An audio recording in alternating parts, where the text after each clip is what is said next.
দেশ ভারত, ওইখানে মুসলমানের নির্যাতনে আমাদের করণীয়। 3, বাতেল ফেরকা হিজবুত তাওহীদ, এদের অপতৎপরতা, ইমান বিধ্বংসী কার্যকলাপ সম্পর্কে আপনাদেরকে অবগত করা।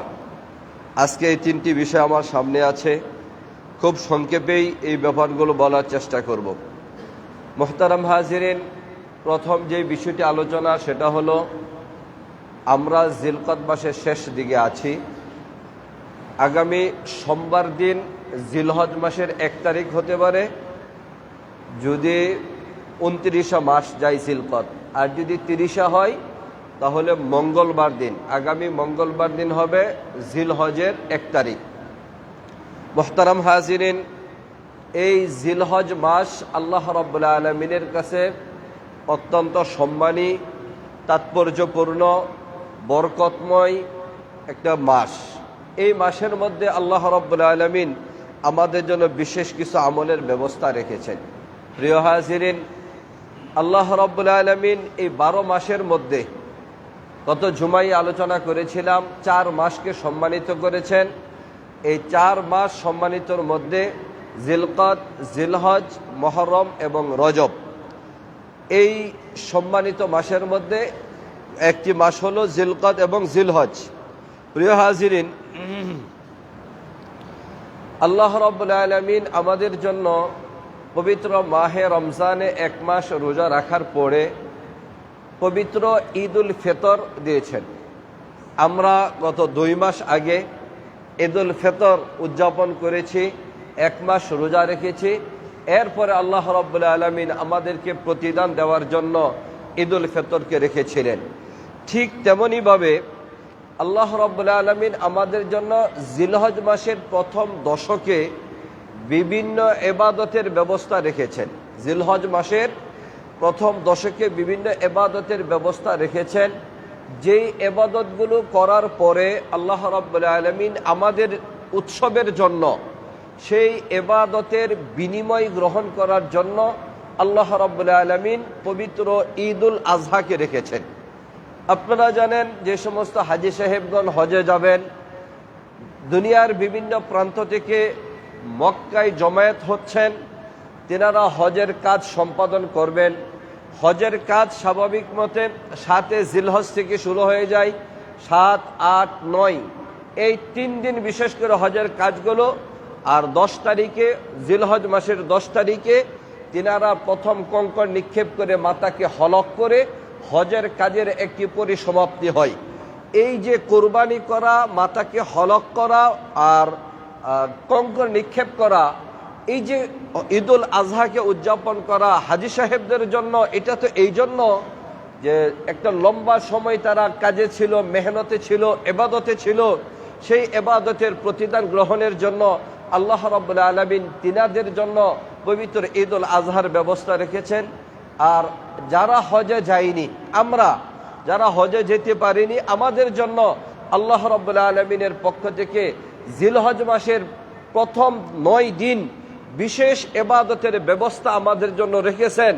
যেই ব্যক্তি জিলহজ মাসের প্রথম 9 দিন আল্লাহ প্রদত্ত বিধান মতে, রসুলের তরিকা মতে ইবাদতের মধ্যে কাটাবে, সেই ইবাদতের প্রতিদান গ্রহণ করার জন্য এবং উৎসব হিসেবে আল্লাহ রাব্বুল আলামিন আমাদের জন্য পবিত্র ঈদুল আজহাকে রেখেছেন।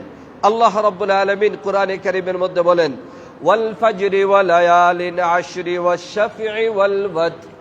আল্লাহ রাব্বুল আলামিন এই আয়াতের মধ্যে ফজরের কসম খেয়েছেন। কোরআনে কারীমের 30তম পারা আর পারার একটি সূরা হলো সূরাতুল ফজর। এই সূরার মধ্যে আল্লাহ রাব্বুল আলামিন বলেন, ওয়াল ফাজরি ওয়া লায়ালিন আশর ওয়াশ শাফঈ ওয়াল ওয়াতর। কসম ফজরের, কসম ফজরের। এটা নিয়ে অনেক তাফসীরবিদদের কথা রয়েছে, এটা কোন ফজর উদ্দেশ্য। অধিকাংশ মুফাসসির ইকরাম এখানে এই ফজর দ্বারা আরাফার দিনের ফজরকে বুঝিয়েছেন। জিলহজ মাসের 9 তারিখ আরাফার দিনের ফজরের কথা বুঝিয়েছেন। কারণ হলো আল্লাহ রাব্বুল আলামিনের কাছে জিলহজ মাসের এই প্রথম দশকের শেষ যে 9 আরাফা, জিলহজ আরাফার দিন, এটা সবচেয়ে গুরুত্বপূর্ণ। আল্লাহ রাব্বুল আলামিন ওই দিন হাজী সাহেবদেরকে আল্লাহ তাবারক ওয়া তাআলা মাফ করে দেন। এবং যারা হজে যায়নি তারা রোজা রাখে, একদিন রোজা রাখার বিনিময়ে আল্লাহ রাব্বুল আলামিন বিগত 1 বছরের এবং সামনের 1 বছরের গুনাহ খাতাকে মাফ করে দেন। এই জন্য প্রথম হলো ওয়াল ফজরি, ওই জিলহজ মাসের 9 তারিখ ফজরের কসম, ওয়ালায়ালিন আশর এবং 10 রাত্রির কসম। মুহতারাম হাজিরিন, এই 10 রাত্রির কসমের কথা বলতে যে মুফাসসিরিনে কিরাম বলেন যে কেউ কেউ বলতেছেন এই জিলহজ মাসের প্রথম দশক উদ্দেশ্য, কেউ কেউ বলেন পবিত্র মাহে রমজানের শেষ দশক উদ্দেশ্য, আর কেউ কেউ বলেন মুহররমের প্রথম দশক উদ্দেশ্য। তবে অধিকাংশ মুফাসসিরিনে কিরামের রায় হলো যে না, জিলহজ মাসের প্রথম দশক এখানে উদ্দেশ্য। আল্লাহ রাব্বুল আলামিন ওয়ালায়ালিন আশর এবং 10 রাত্রির কসম বলে জিলহজ মাসের প্রথম দশককে বুঝিয়েছেন। ওয়াশ-শাফঈ ওয়াল ওয়াতর, জুর এবং বেজুরের কসম। মুফাসসিরিনে কিরাম বলেন জিলহজ মাসের প্রথম দশকের জুর এবং বেজুরের কসম খেয়েছেন। মুহতারাম হাজিরিন, আল্লাহ রাব্বুল আলামিন এই 10 দিনের মধ্যে এমন সব আমলের ব্যবস্থা রেখেছেন এই জিলহজ মাসের প্রথম দশকে যা অন্য কোনো সময় কোনোভাবেই সম্ভব নয়। আল্লাহ রাসূল সাল্লাল্লাহু আলাইহি সাল্লাম বলেন, মা মিন আইয়ামিল আমালিস সালিহ ফীহিন্না আহাব্বু ইলাল্লাহ মিন হাযিহিল আইয়াম ইয়ানি আশরু জিলহজ্জাহ ক্বালু ওয়ালাল জিহাদ। আল্লাহ রাসূল বলেন, মা মিন আইয়ামিল আমালিস সালিহ ফীহিন্না আহাব্বু ইলাল্লাহ, আল্লাহ তাআলা বছরের মধ্যে যেই কয়টা দিন রেখেছেন এই দিনগুলোর মাঝে জিলহজ মাসের প্রথম দশকের ইবাদতের চেয়ে প্রিয় আর কোনোদিন আল্লাহ তাআলার কাছে নেই। সুবহানাল্লাহ বলবেন না? আল্লাহ রাসূল বলেন যে আল্লাহ রাব্বুল আলামিনের নিকট যেই দিনগুলো আমল অতি প্রিয়, আহাব্বু ইলাল্লাহ, আল্লাহর নিকট অধিক প্রিয় যেই দিনগুলো আমলে, ওই দিনগুলোর মধ্যে জিলহজ মাসের প্রথম দশকের চেয়ে প্রিয় আর কোনো দিন হতে পারে না। প্রিয় হাজিরিন, আরেক হাদিসের মধ্যে আছে সাহাবাজ মে ওয়ালাল জিহাদ, জিহাদও কি নয়? আল্লাহ রাসূল বলছেন যে না, জিহাদও নয়। হ্যাঁ, তবে ওই জিহাদ যেই জিহাদে যাওয়ার পরে শাহাদত বরণ করেছে তার সাথে আর কোনো বিনিময় হতে পারে না। যেই জিহাদের ময়দানে যাওয়ার পরে একজন মুসলমান শাহাদত বরণ করেছে ওই জিহাদের কোনো তুলনা হতে পারে না।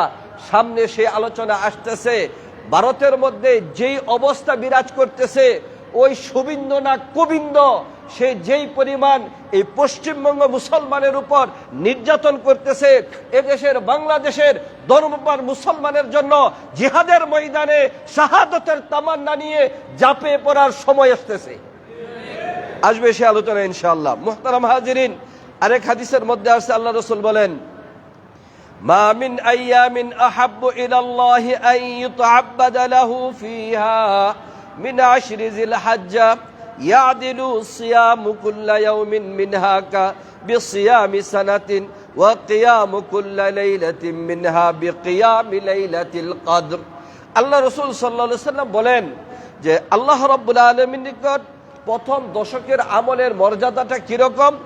আল্লাহ রাসূল বলেন, ইয়াদিলু সিয়ামু কুল্লা ইয়াউমিন মিনহা বিসিয়ামি সানাতিন, জিলহজ মাসের প্রথম দশকে এক দিনের রোজা 1 বছরের রোজার সমপরিমাণ সব আল্লাহ তাআলা দান করবেন। আর জিলহজ মাসের প্রথম দশকের এক একটা রাত্রের ইবাদত লাইলাতুল কদরের রাত্রের ইবাদতের সমান। এজন্য মুহতারাম হাজিরিন, এই রাত্রিগুলোকে জিলহজ মাসের প্রথম দশকের প্রতিটি রাত্রিতে আমাদের ইবাদত করা এবং চেষ্টা করা প্রত্যেক দিনই রোজা রাখার প্রথম দশকের মধ্যে। আর যদি সম্ভব নাও হয় কমপক্ষে বৃহস্পতিবার, সোমবার এবং আরাফার দিনের আগের দিন, ঈদের আগের দিনের এই কমপক্ষে 3 থেকে 4টা রোজা রাখার সবাই চেষ্টা করা। আল্লাহ তাআলা তৌফিক দান করুন। মুহতারাম হাজিরিন, আমি একেবারে সংক্ষেপে বলছি যে এই 10 দিনের আমলগুলো কি? নাম্বার 1, চাঁদ ওঠার আগেই ওয়াজা কাতাকে কমপ্লিট করে নেওয়া। জিলহজ মাসের চাঁদ আসার আগেই চুল, নখ এবং অবাঞ্ছিত লোম যেগুলো পরিষ্কার করার, এগুলিকে পরিষ্কার করে নেওয়া। যারা কুরবানি করবে তাদের জন্য, যারা কুরবানি করবে না তারাও, যারা কুরবানি করবে না তারাও আপনার এই 10 দিনের আমলের বিশেষ ইহতেমাম করা। মুহতারাম হাজিরিন, জিলহজ মাসের চাঁদ ওঠার আগে এই কাজগুলো সেরে নিতে হবে। ওই হিসাবে আগামী 17 তারিখ রবিবার, ওই দিনও 1 তারিখ হতে, রবিবার 29 তারিখ, আগামী 17 তারিখ রবিবার, আজকে আপনার 15, কালকে 16, এই পরের দিন রবিবার আছে, রবিবার 17 তারিখ। যদি জিলহজ মাস 29 হয় তাহলে সোমবার দিন 1 তারিখ হয়ে যাবে। আর যদি জিলকদ মাস আপনার 30 হয় তাহলে মঙ্গলবার দিন 1 তারিখ হবে। এখন কোনো ব্যক্তি যদি এই সুন্নতি আমলটা করতে চায় তাহলে রবিবার দিনই তার সমস্ত ওয়াজা কাতাকে কমপ্লিট করে নিবে, হতে পারে 29 মাস হবে।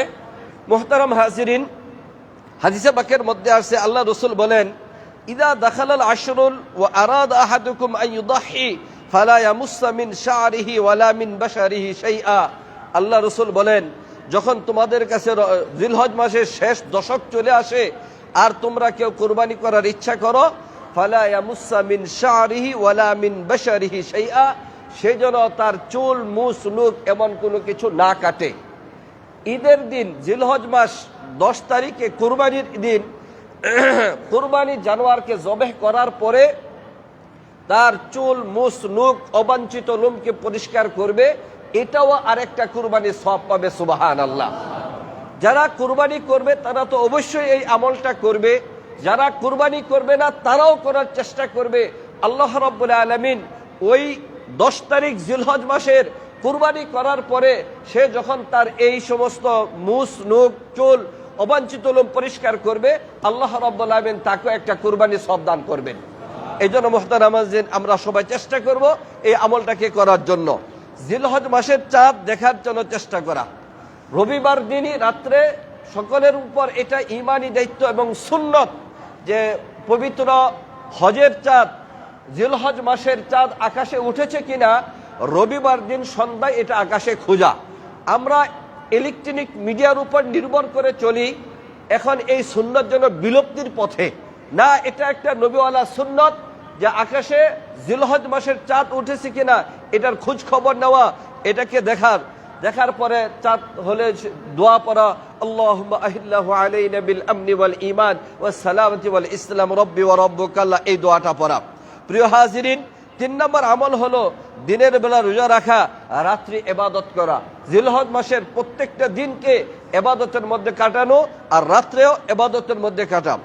4 নম্বর সর্বস্তরের তাকবীরের ধ্বনি তোলা। মুহতারাম হাজিরিন, হাজী সাহেবগণ যারা মক্কার পথে রওনা হয়েছেন, অনেকে অনেক আগে আরো মক্কায় পৌঁছে গেছেন, যখন তিনারা এখন উমরার নিয়তে চাইতেছে, হজের কাজ শুরু হয়নি, কিন্তু যখনই মক্কা যাওয়ার জন্য তারা ইহরামের কাপড় পরতেছে তখন থেকে তাদের মুখে তালবিয়া, গত জুমায় বলেছিলাম, লাব্বাইক আল্লাহুম্মা লাব্বাইক লাব্বাইক লা শারীকা লাক লাব্বাইক ইন্নাল হামদা ওয়ান নি'মাতা লাক ওয়াল মুলকু লা শারীকা লাক।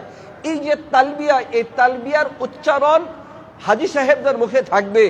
আর আমরা যারা হজ করতে যাওয়ার সুযোগ হয়নি, যার যার বাড়িতে অবস্থান করতেছি, তাদের জন্য হলো তাই আল্লাহু আকবার আল্লাহু আকবার লা ইলাহা ইল্লাল্লাহ আল্লাহু আকবার আল্লাহু আকবার ওয়ালিল্লাহিল হামদ। এই তাকবীরের ধ্বনি সর্বস্তরে ছড়িয়ে দেওয়া, এই তাকবীরের ধ্বনি সর্বস্তরে ছড়িয়ে দেওয়া।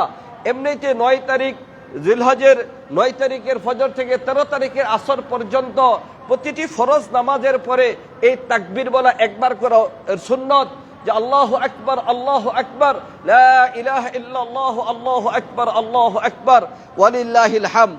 এই তাকবীর শুধু নামাজের শেষে সীমাবদ্ধ না রাখা, উঠতে ফিরতে চলতে ফিরতে সর্ব অবস্থায় এই তাকবীরের ধ্বনি ছড়িয়ে দেওয়া। প্রিয় হাজিরিন, 5 নম্বর জিকির, তেলাওয়াত, নফল নামাজ সদকার মধ্যে রাখা। অন্যান্য মাসের তুলনায়, অন্যান্য সময়ের তুলনায় এই সময়গুলোর মধ্যে অধিক হারে কোরআনে কারীমের তেলাওয়াত করা, জিকির করা এবং আপনার সদকা করতে থাকা। সকল প্রকার গুনাহকে পরিহার করা, যেহেতু এটা আশর হরম, একটা সম্মানিত মাস, হাজার হাজার নয় লক্ষ লক্ষ মুসলমান তারা মক্কায় জমায়েত হয়েছে পবিত্র হজ ব্রত পালনের জন্য। তিনারা অত্যন্ত গুরুত্বপূর্ণ জায়গায় ইবাদতের মধ্যে লিপ্ত আছে। আমি আপনি হজের মধ্যে যেতে পারি নাই, আপনার আমার কাছে এমন সুযোগ রয়েছে, আমি আপনি যদি ওই ইবাদতের মধ্যে কাটাতে পারি, গুনাহকে পরিহার করতে পারি, আল্লাহ রাব্বুল আলামিন আমাদেরকেও মাফ করে দিবেন ওই হাজী সাহেবের সাথে। এখন এমন একটা গুরুত্বপূর্ণ সময় যাইতেছে, আর আমি আর আপনি যদি এই সময় গুনার মাঝে লিপ্ত হই, তাহলে এটা হবে সবচেয়ে বড় অপদার্থ আর কপাল পোপড়ার মতো, যে এত গুরুত্বপূর্ণ বরকতময় একটা সময়ের মাঝে আমি গুনার মাঝে লিপ্ত হচ্ছি। প্রিয় হাজিরিন, সর্বশেষ 9 তারিখের ফজর থেকে 13 তারিখের আসর পর্যন্ত তাকবীরে তাশরিক বলা, আর সবচেয়ে গুরুত্বপূর্ণ যে আমল 10 তারিখে যাকে আল্লাহ তাআলা সামর্থ্য দিয়েছে কুরবানি করা। হাদিসে পাকের মধ্যে আছে, মান উজিদা সাআতান লিআন ইউদাহি ফালাম ইউদাহি ফালা ইয়াহদুর মুসাল্লানা, যে যেই ব্যক্তি কুরবানি করার সামর্থ্য রাখে অথচ 10 জিলহজ সে কুরবানি করলো না, সেজন্য ঈদগাহ মাঠে না আসে। অত্যন্ত কঠিন হুঁশিয়ারি দিয়েছে এই ইবাদতের ক্ষেত্রে।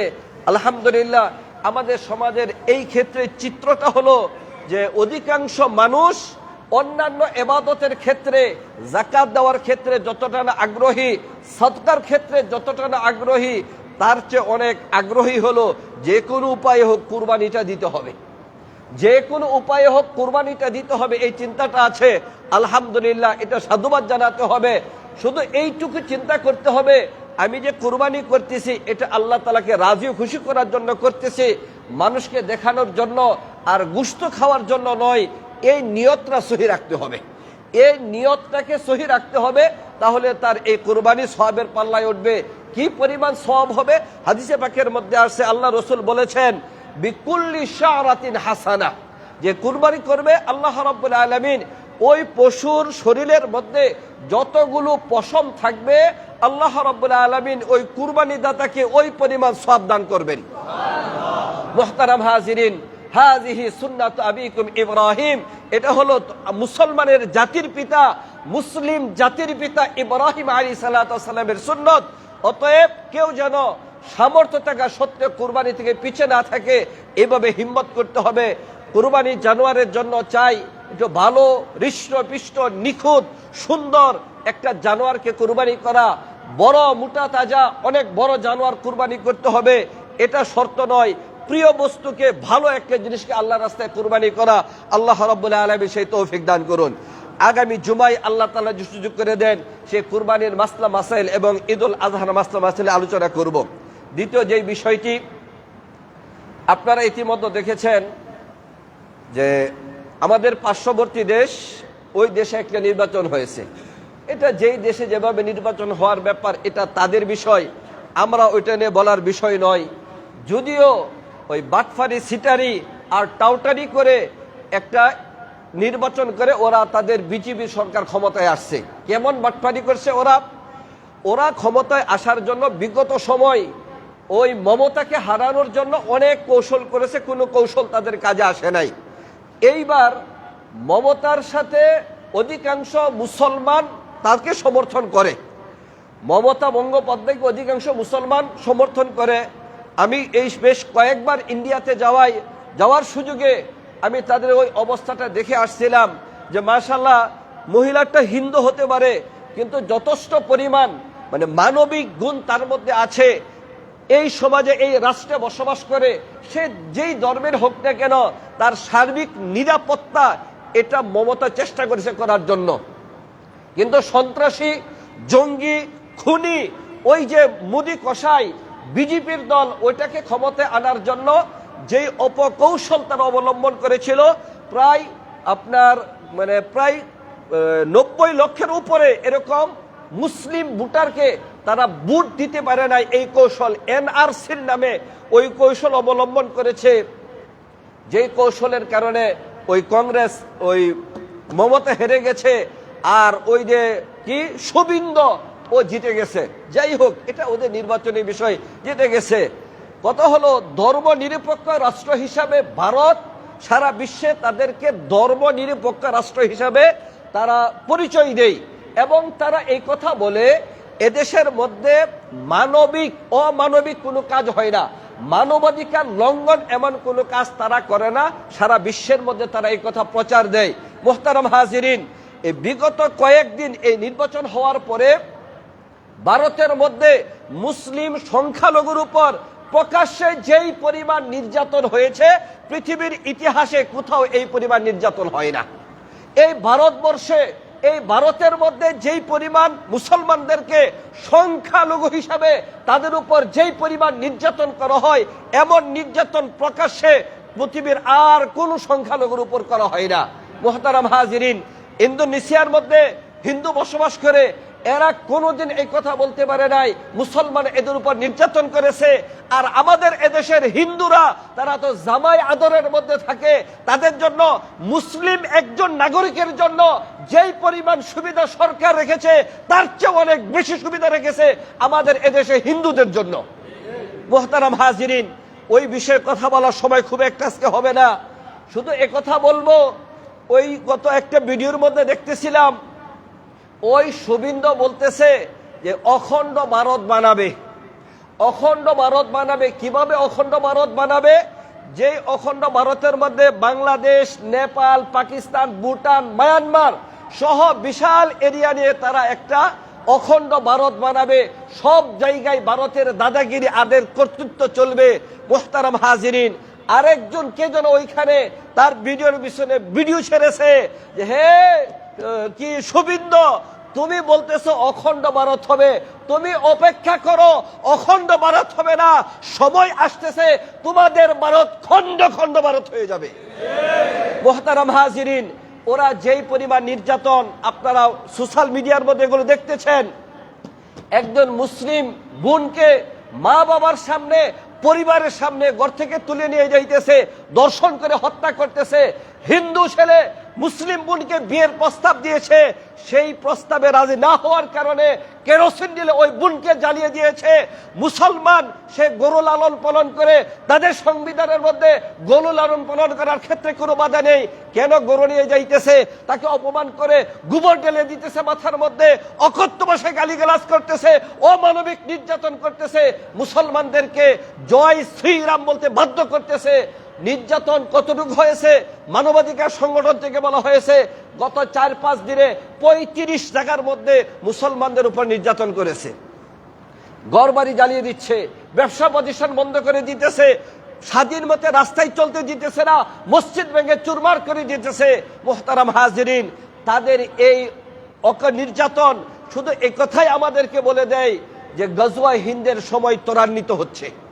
গজওয়া হিন্দের সময় ত্বরান্বিত হচ্ছে। সময় আসতেছে যেই সময়ের মধ্যে গজওয়া হিন্দ হবে, আবার দিল্লির ওই লাল কেল্লার মধ্যে আবারও কালিমার পতাকা পতপত করে উড়বে, ওই গেরুয়া বাহিনীর পতাকা পড়ে যাবে, কালিমার পতাকা উড়বে ইনশাআল্লাহ। আগামী জুমায় এই ব্যাপারে কিছু বলার সুযোগ হলে বলবো। অন্য আরেকটা বিষয় আপনাদেরকে বলতে হবে, শুধু বর্তমান সময়ে মুসলিম যুবকদের কাছে শুধু এই আবেদন করব, হে মুসলিম, হে মুসলমান যুবক সমাজ, তোমাদের এই স্পৃহা, এই আগ্রহ অন্তরে লালন করতে হবে। আমার এই জীবনটাকে যদি আমার একজন মুসলমান মায়ের ইজ্জতকে রক্ষা করার জন্য, আমার মুসলমান মায়ের জানমালকে রক্ষা করার জন্য জিহাদের ময়দানে দিতে পারি, তাহলেই হবে আমার জীবনটা সবচেয়ে সার্থক। এই জন্য আমাদের সকলের এই চিন্তাধারা লালন করতে হবে। নামাজ যেভাবে ফরজ, যাকাত যেভাবে ফরজ, ঠিক তেমনই ভাবে আমাদের জন্য ফরজ হলো জিহাদের ময়দানে শরীক হওয়া। আজকে এদেশের মধ্যে বহু মানুষ, বহু ব্যক্তিরা চুপচাপ বসে আছে। আমাদের জন্য দায়িত্ব হলো যে না, পৃথিবীর কোন একটা প্রান্তে যদি কোনো একজন মুসলমান নির্যাতিত হয়, সমস্ত বিশ্বের মুসলমানের উপর জিহাদ ফরজ হয়ে যায়। ওই জিহাদের বিধান আমাদের সামনে চলে আসছে, ওই জিহাদে অংশগ্রহণ করতে হবে। তার জন্য মানসিকভাবে প্রস্তুত নিতে হবে। সম্ভব হলে জিহাদের ময়দানে কিভাবে অস্ত্র চালাতে হবে, তার জন্য শারীরিক ফিটনেস এবং ওই প্রশিক্ষণ মুসলিম সন্তানদের নিতে হবে। একজন বিজ্ঞ রাজনীতিবিদ, এদেশের শিক্ষিত একজন রাজনীতিবিদ একটা ভবিষ্যৎবাণী করেছেন। তিনি বলেছেন, ভারতে যদি মুসলমানদের উপর এভাবে নির্যাতন করতে থাকে, তাহলে আশপাশ দেশগুলোর মধ্যে আপনার মুসলমানদের মধ্যে জিহাদের প্রেরণা আসবে, আর ওই দেশের মধ্যে জিহাদ করার, অর্থাৎ জিহাদের মাধ্যমে মুসলমান ভাইদেরকে মুক্ত করার যে প্রেরণাটা, এটা ত্বরান্বিত হবে। 2, ওই দেশের মধ্যে আপনার 40 কোটির উপরে মুসলমান আছে। শুধু এটুকু নয়, 1 কোটি মুসলমান যদি দাঁড়িয়ে যায়, পুরা ভারতবর্ষটাকে আবার নতুন করে আপনার মুসলিম শাসকদের মধ্যে নিয়ে আসবে, হিন্দুদেরকে ঘায়েল করবে, এদেরকে পরাজিত করবে। 40 কোটি মুসলমান লাগবে না, 1 কোটি মুসলমান যদি দাঁড়িয়ে যায় তাহলে হিন্দুরা পালানোর পথ পাবে না। কারণ একজন মুসলমান যখন জিহাদের ময়দানে ঝাঁপিয়ে পড়বে, জিহাদের তামান্নাই, শাহাদতের তামান্নাই যখন ঝাঁপিয়ে পড়বে, তখন এরকম 100 হিন্দু ওই একজন মুসলমানের সাথে পারবে না। আল্লাহ রাব্বুল আলামিন আমাদেরকে জিহাদের মতো পবিত্র ইবাদতে অংশগ্রহণ করার তৌফিক দান করুন। মুহতারাম হাজিরিন, সময় শেষ হয়ে গেল। গুরুত্বপূর্ণ একটি বিষয় হলো, আপনারা অনেকে হয়তো ইতিমধ্যে দেখেছেন সোশ্যাল মিডিয়াতে, আগামীকালকে গাজীপুরে বঙ্গতাজ অডিটোরিয়ামের মধ্যে আপনার একটা সমাবেশ রেখেছেন। বঙ্গতাজ অডিটোরিয়াম, গাজীপুর মহানগর। আপনার গাজীপুর ভ্রান্ত গোষ্ঠী সমূহের অপতৎপরতা রোধে আমাদের করণীয় শীর্ষক আলোচনা সভা আগামীকাল বেলা 2টায়। মূল যে বিষয়টা সেটা হলো, এখানে আপনারা হিজবুত তাওহীদ নামে একটা সংগঠনের নাম শুনছেন, অনেকে শুনছেন না? ওই হিজবুত তাওহীদকে ওরা বলে হেজবুত তাওহীদ, হেজবুত তাওহীদ বলে এটা। এদের একটা সংগঠন আছে, যেই সংগঠন থেকে ইসলাম বিদ্বেষী, কোরআন বিরোধী, হাদিস বিরোধী, শরীয়ত বিরোধী সমস্ত কর্মকাণ্ড ইসলামী লেবাসের নামে, শরীয়তের নামে তারা চালাইতেছে। এই যে কঠিন একটা অবস্থা, এই জায়গা থেকে জাতিকে সতর্ক করা, এদের সব ধরনের কার্যক্রমকে নিষিদ্ধ করা, এদের ছাপা যত বই আছে সবগুলোকে বন্ধ করার জন্য উলামায়ে কেরাম এই ডাক দিয়েছেন। মুহতারাম হাজিরিন, এই যে হিজবুত তাওহীদ, এর প্রতিষ্ঠাতা হলো 1995 সালে টাঙ্গাইলের করটিয়া গ্রামের মোহাম্মদ বাইজিদ খান পন্নী নামে এক বন্ড, ধোঁকাবাজ, প্রতারক, ধর্মভিত্তিক সংস্কারবাদী এক সংগঠন প্রতিষ্ঠা করেন, যার নাম রাখা হয় হিজবুত তাওহীদ। বর্তমানে তাদের ইমাম বলে না, বলে এমাম হলো মোহাম্মদ সেলিম, যার এখানে একটু প্রিন্স মার্কা দাড়ি, এখানে সামান্য একটু প্রিন্স মার্কা দাড়ি রাখছে, সে বলে একটা ধর্মীয় সংগঠনের ইমাম হয়ে দাঁড়িয়েছে। ওই লোকটাকে দেখলেই বুঝে আসে এই সংগঠনটা যে একেবারে ভ্রান্ত এবং ভুলের মধ্যে আছে। মুহতারাম হাজিরিন, ওই বাইজিদ খান পন্নী, যে এই হিজবুত তাওহীদের প্রতিষ্ঠাতা বাইজিদ খান পন্নী, সে সিগারেট খাইতো, তারা কোনো দাড়ি ছিল না, নামাজ কালাম ছিল না। আপনারা নেটে সার্চে দেখবেন বাইজিদ খান পন্নী, দেখবেন যে এই লোকটা বলে একটা ধর্মযাজক, নতুন করে ধর্মগুরু বলে হয়েছে। সে নবুয়তি দাবি করে নাই, কিন্তু তাকে সংস্কারবাদী ইমাম দাবি করেছে। মুহতারাম হাজিরিন, অনেকগুলো ভ্রান্ত আকীদা এখানে আছে, এই বইয়ের এর মধ্যে আছে, নেটে দেওয়া আছে, এগুলো দেখবেন আপনারা। 1 নম্বর হলো, তারা বলে যে এই হিজবুত তাওহীদের যে ভ্রান্ত আকীদার 1 নম্বর আকীদা হলো, তারা বলে আল্লাহ তাআলা প্রভুত্বের আসনে নেই, এই জন্য আল্লাহ তাআলাকে প্রভুত্বের আসনে পূর্ণ প্রতিষ্ঠিত করতে হবে। নাউজুবিল্লাহ বলবেন না? যে আল্লাহ রাব্বুল আলামিন তিনি প্রভুত্বের আসনে নেই। এখন হিজবুত তাওহীদ, এই ভণ্ড প্রতারকরা আল্লাহরে নাকি আল্লাহর আসনে বসাবে। নাউজুবিল্লাহ। 2 নম্বর, বর্তমানে ইসলামের ইবলিসের কাছে আল্লাহ পরাজিত হয়ে আছেন। নাউজুবিল্লাহ। ইবলিসের কাছে আল্লাহ পরাজিত হয়ে গেছে, এখন তারা আল্লাহকে জয় করতে হবে, ইবলিসকে হারাতে হবে। 3 নম্বর, আল্লাহর সকল গুণাবলী মানুষের মাঝেও বিদ্যমান। নাউজুবিল্লাহ। তাহলে আল্লাহর সকল গুণাবলী মানুষের মধ্যে বিদ্যমান, তারা এটা বলে। 4 নম্বর, নবীরা যে কাজ করতে ব্যর্থ হয়েছে সে কাজ আল্লাহ পন্নীকে দিয়ে করাবেন বলে ওয়াদা দিয়েছেন। নাউজুবিল্লাহ। যে রাসূল যেই কাজ করতে পারে নাই, নবী ওই কাজ নাকি ওই বন্ড প্রতারক পন্নী করবে। মুহাম্মদ সাল্লাল্লাহু আলাইহি ওয়াসাল্লাম তার দায়িত্ব পূর্ণ করে যেতে পারেনি। নাউজুবিল্লাহ। আল ইয়াউমা আকমালতু লাকুম দীনাকুম, এই আয়াতের মধ্যে পরিপূর্ণতা হয়েছে। তাদের বক্তব্য হলো যে আল্লাহ রাসূল তিনার কাজ পরিপূর্ণ করে যাননি। এরপরে বলে মুহাম্মদ সাল্লাল্লাহু আলাইহি ওয়াসাল্লাম আজও রাহমাতুল লিল আলামিন হতে পারেননি। নাউজুবিল্লাহ। আল্লাহ রাসূল আজও রাহমাতুল লিল আলামিন হতে পারে নাই। উম্মতকে নবীজি সাল্লাল্লাহু আলাইহি ওয়াসাল্লাম তার সুন্নত মানার কথা বলেননি। যাই হোক, সময়টা শেষ হয়ে গেছে, আমি সবগুলো পড়তে পারলাম না। কিছু কাগজ আছেন আমাদের উপর, আপনাদেরকে দেবে, আর বাকি যেগুলো না কুলাবে আপনারা নেটে সার্চ দিয়ে এগুলো একটু দেখবেন। আজকে আপনাদের কাছে দাওয়াত হলো, আগামীকালকে আমরা আমাদের মাদ্রাসা থেকে উস্তাদ ছাত্ররা ওই গাজীপুর এই সমাবেশের মধ্যে আলোচনা সভায় আমরা অংশগ্রহণ করার জন্য যাব। আপনাদের যাদের সুযোগ হচ্ছে আপনারা আমাদের সাথে যাবেন, ইনশাআল্লাহ একসাথে এখান থেকে যাওয়ার একটা ব্যবস্থা হবে। ইমানি দায়িত্ব, এটা ইমানি দায়িত্ব। ওইখানে বড় বড় উলামা একরাম, ইসলামিক স্কলাররা এই ভ্রান্ত মতবাদ সমূহ নিয়ে আলোচনা করবে, প্রতিবাদ সমাবেশ হবে। ইনশাল্লাহ আমরা যাব। আপনাদের ইমানি দায়িত্ব যাওয়ার দরকার, জানার দরকার, প্রতিবাদ করার দরকার। আল্লাহ তাআলা আমাদেরকে তৌফিক দান করুন। যাদের সুযোগ হবে যাওয়ার, আমাদের সাথে যোগাযোগ করবেন। ইনশাল্লাহ আগামীকালকে বাদ জোর এখান থেকে আমরা রওনা হব। আল্লাহ তাআলা এই সমাবেশকে কবুল করে নিন। যারা